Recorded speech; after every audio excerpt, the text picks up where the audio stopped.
Prior to our deployment over to Saudi Arabia for Operation Desert Shield, there was a concern, if you remember correctly, there was some difficulties getting the Saudis to invite us in.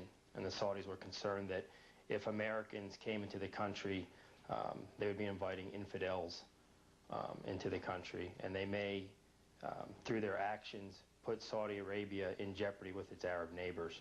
So in order to avoid U.S. soldiers making inadvertent mistakes, unknowing mistakes, we had some briefings on Arab customs and courtesies. And one of the things that we clued on were nonverbal communication, such things as pointing. You know, when I talk, I like to move my hands around in gesture and maybe point to somebody to emphasize a topic or a point that I'm making. Well, to point in the Arab world is considered an insult.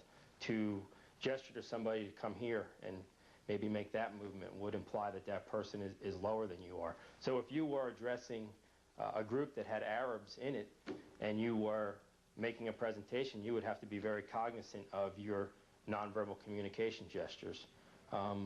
Personal space was another thing that we were clued into. Westerners in general and Americans in particular have a personal space that is approximately an arm's length distance around, and when we converse, we stay within those boundaries. But Arabs, that boundary is much closer. So if you were conversing with an Arab, it would not be unlikely that they would maybe get within your personal space, and if you backed up to regain that comfort level, you would come across as being somebody that didn't want to invite them into your conversation. It was also not uncommon for men when they talked to maybe grab somebody's hands that they're talking to emphasize a point. And that's something that, you know, American men, you may shake somebody's hand or pat them on the back or something like that, but you wouldn't walk around and grab somebody's hand as an everyday occurrence. A couple other things that are interesting. The OK sign.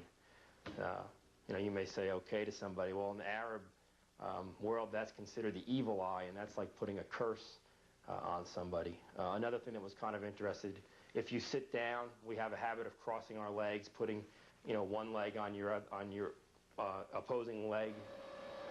Well, if you show the sole of your foot to somebody, that's considered an insult, implying that that person is beneath you and that they're worthy of being stepped on, was the way I understood it. So when you sat down, you had to be certain to make sure that your feet were flat on the ground. If you had the opportunity or were in a position where you may shake a woman's hand, women only shook hands with their fingertips. So you wouldn't want to reach out and grab a woman's hand. And if they did offer you their hand for you to shake, then you would want to just shake it in the custom that they're used to having that. And another thing with handshakes is when you entered a room, if there were Arabs there, you would shake everybody's hand upon entering, and then when you left, you would shake everybody's hand upon leaving. That way you'd be certain not to offend anybody.